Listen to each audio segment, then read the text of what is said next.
अस्सलामु अलैकुम वरहमतुल्लाहि वबरकातुहु। आज हम कुरान की एक छोटी सी लेकिन निहायत ही अजीम सूरह इखलास पर गुफ्तगू करने जा रहे हैं। ये सूरह हमें अल्लाह ताला की वहदानियत, उसकी पहचान और तौहीद का पैगाम देती है कि अल्लाह एक है, बेनियाज है और उस जैसा कोई नहीं। इस बयान में आसान और दिल को छू लेने वाले अंदाज में ये समझाया गया है कि अल्लाह क्या है और अल्लाह क्या नहीं है। वीडियो को आखिर तक ज़रूर देखिए, इंशाअल्लाह आपके ईमान और यकीन में इजाफा होगा। और हाँ, वीडियो पसंद आए तो लाइक करें, अपने दोस्तों के साथ शेयर करें और हमारे इस्लामिक चैनल रोशनी का सफ़र को सब्सक्राइब करना ना भूलें।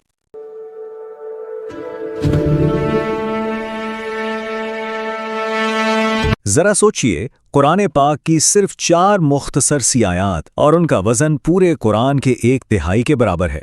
आखिर इस छोटे से बाब में ऐसा कौन सा राज छुपा है? आइए मिलकर इसको समझने की कोशिश करते हैं।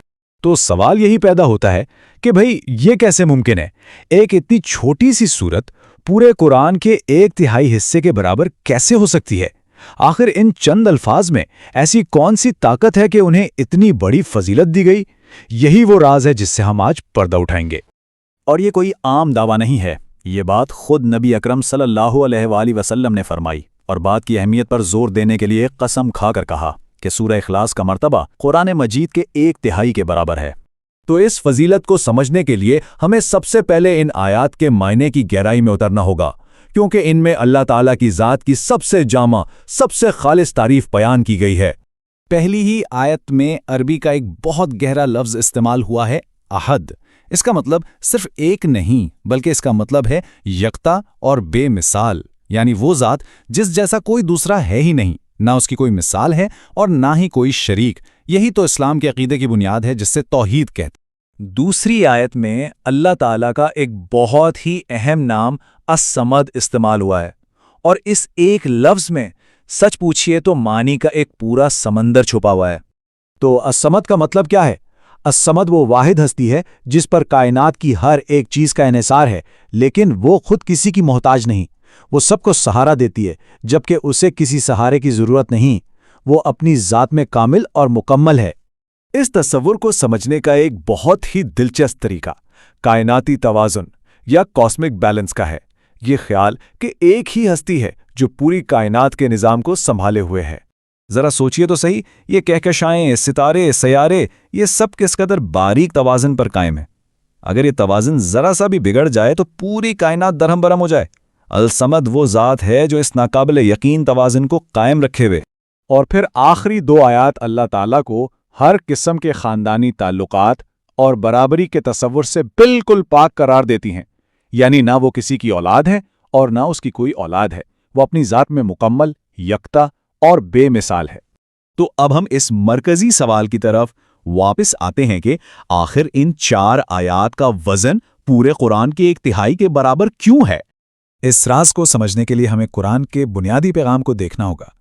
उलमा के मुताबिक कुरान मजीद के जितने भी मज़ामीन हैं, वो बुनियादी तौर पर 3 मौज़ूआत के गिर्द ही घूमते हैं। ये 3 सुतून हैं। पहला, तौहीद यानी अल्लाह की वहदानियत का अकीदा। दूसरा, रिसालत यानी अंबिया और उनके पैगामात पर ईमान। और तीसरा, आखिरत यानी मरने के बाद की जिंदगी का तसव्वुर। और इन सब में जो सबसे बुनियादी और मरकजी सुतून है, वो है तौहीद। और जवाब यहीं पर है। सूरह इखलास तौहीद यानी अल्लाह की वहदानियत का इतना खालिस और इतना मुकम्मल बयान है कि ये अकेले ही कुरान के उन 3 बुनियादी सुतूनों में से एक पूरे सुतून का अहाता कर लेती है। बस इसीलिए इसका वज़न पूरे कुरान के 1/3 पैगाम के बराबर है। अच्छा, अब जबकि हमने इसकी नज़रियाती अहमियत को समझ लिया है, तो आइए देखते हैं कि इस सूरत को रोज़मर्रा ज़िंदगी में पढ़ने के क्या इनामात और तरीके बताए गए हैं। ये नंबर याद रखिएगा, 10। इसके पीछे एक बहुत बड़ा वादा छुपा है। जी हाँ, नबी अकरम सल्लल्लाहु अलैहि वसल्लम ने फरमाया कि जो शख्स दिन में 10 मरतबा सूरह इखलास की तिलावत करेगा, अल्लाह ताला उसके लिए जन्नत में एक महल तामीर फरमाएगा। यह वाक़या हमें एक बहुत गहरी बात समझाता है कि मामला सिर्फ तिलावत का नहीं, बल्कि इस सूरत के पैगाम से जो सच्ची मोहब्बत है, वही मोहब्बत इंसान को जन्नत तक पहुंचा देती है। حفاظت کے لیے بھی اس سورت کی بڑی تاکید کی گئی ہے۔ صبح اور شام 3 مرتبہ سورہ اخلاص اور آخری 2 سورتیں یعنی فلق اور ناس پڑھنا ہر قسم کی تکلیف اور شر سے بچانے کے لیے کافی ہے۔ یہ نبی اکرم صلی اللہ علیہ وسلم کا ذاتی معمول تھا۔ ہر رات سونے سے پہلے آپ اپنے دونوں ہاتھوں کو ملا کر ان 3 سورتوں کو پڑھتے، ان پر پھونکتے اور پھر اپنے سر، چہرے اور جہاں تک ہاتھ پہنچتا پورے جسم پر پھیر لیتے، اور یہ عمل آپ 3 مرتبہ دہراتے تھے۔ اور آخر میں اس سورت کی ایک اور زبردست طاقت ہے، اور وہ ہے دعا کی قبولیت میں اس کا کردار۔